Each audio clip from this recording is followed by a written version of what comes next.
जय श्री कृष्ण। श्रीमद् भगवद गीता श्लोक नंबर 3.7 यह तु इंद्रियाणि मनसा नियम्यः आरभते अर्जुन कर्मेन्द्रियः कर्मयोगम असक्तः स વિશિષ્યતે। અહીંયા અસક્ત થવું એટલે કે અનાસક્ત થવું એની વાત થઈ છે।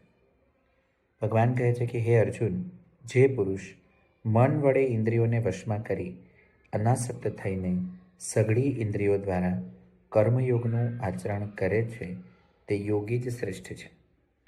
અહીંયા મને આગળ પણ હું કોઈકની સાથે બેઠો તો મને યાદ નથી મને કોણે સમજાવ્યું છે કે દરેક કર્મ કરવાનું છે। શ્વાસ લઈએ છીએ એ પણ કર્મ છે, જમીએ છીએ એ પણ કર્મ જ છે, ચાલીએ છીએ એ પણ કર્મ છે। એમ આપણી પત્ની સાથેના આપણા સંબંધો, આપણા બાળકો માટેનો આપણો પ્રેમ, આપણે મમ્મી પપ્પા સાથે જે પણ બિહેવિયર કરીએ છીએ, કે આપણે ધન કમાઈએ છીએ, આપણે એમ્પ્લોય સાથેનું બિહેવિયર, એ દરેક કર્મ છે।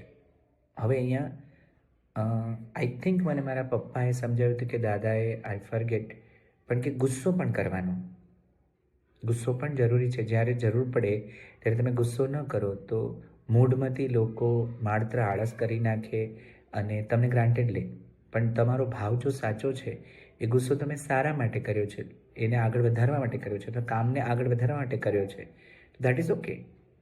તો અનાસક્ત થઈને કામ કરવાનું, એટલે મારે રૂપિયા કમાવા છે એટલે હું આ કરું, એને બદલે મારે દિલથી કંઈક આપવું છે, મારી પાસે જે શ્રેષ્ઠ છે એને સેવામાં અર્જિત કરવું છે, એ ભાવથી કામ કરી અને જેટલો મિનિમમ માર્જિનલ પ્રોફિટ લઈ અને આગળ વધો તો એ કર્મયોગ જ છે।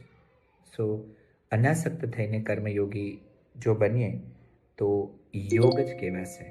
Thank you.